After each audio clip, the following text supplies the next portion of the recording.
বাংলাদেশ আওয়ামী লীগকে চিরতরে বাংলার মাটি থেকে উৎখাত করার জন্য যে পরিকল্পনা করেছিল, সেই দিন আইবি রহমান সহ প্রায় 24 জনকে হত্যা করেছিল।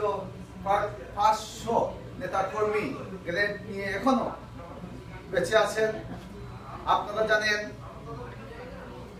আমাদের নেত্রী কোনোভাবে যে উনি বেঁচে গিয়েছিলেন, আসলে উনার পুনর্জন্ম হয়েছিল বাঙালির জাতিকে টিকিয়ে রাখার জন্য, বাংলাদেশের গণতন্ত্র প্রতিষ্ঠা করার জন্য।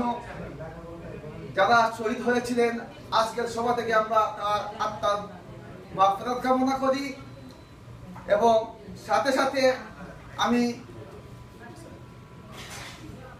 আমি এই কথাই দাবি জানাই, আজকে যুক্তরাষ্ট্রের মাটি থেকে 21 অগস্ট যারা গ্রেনেড হামলা করেছে, তাদের অতি সত্বর আইনের আওতায় এনে যাতে ওদের বিচার করা হয়, এইটাই হচ্ছে যুক্তরাষ্ট্র যুবলীগের দাবি। সাথে সাথে আজকের সভা থেকে আমরা প্রতিবাদ জানাতে চাই।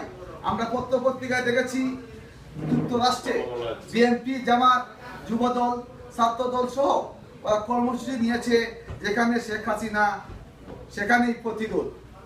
আজকের সভা থেকে আমি তাদের আহ্বান জানাতে চাই, যুক্তরাষ্ট্র যুবলীগের ইতিহাস থেকে যারা ওরা শিক্ষা নেয়, যুক্তরাষ্ট্র যুবলীগ অতীতে কি করেছে, যুক্তরাষ্ট্র যুবলীগ তাদের এই চ্যালেঞ্জকে আমরা চ্যালেঞ্জ হিসাবে আমরা মোকাবিলা করতে চাই। তাদের এই প্রতিরোধের দিককে আমরা যেইভাবে হোক, যুক্তরাষ্ট্র যুবলীগ এককভাবে তার মোকাবিলা করবে। আমাদের নেত্রী, জননেত্রী শেখ হাসিনার বিরুদ্ধে যদি তারা অন্যায়ভাবে কোনো কথা বলে, তাদের গণতান্ত্রিক রাইট রয়েছে, যেহেতু তারা বাংলাদেশের একটা বিরোধী দল, তৃতীয় স্থানের একটা বিরোধী দল বিএনপি, তাদের গণতান্ত্রিক রাইট রয়েছে প্রতিবাদ করার। তারা ন্যায় নীতির ভিতরে এবং স্বাধীনতার ভিতরে যদি প্রতিবাদ করে, যুক্তরাষ্ট্র যুবলীগ কোনো প্রতিবাদ করবে না। কিন্তু আমাদের নেত্রীর বিরুদ্ধে যদি অন্যায়ভাবে কোনো কটাক্ষ করে কোনো প্রতিরোধ করে, তাহলে যুক্তরাষ্ট্র যুবলীগ অতীতের মতো তার ডাক ভাঙ্গা জবাব দিবে।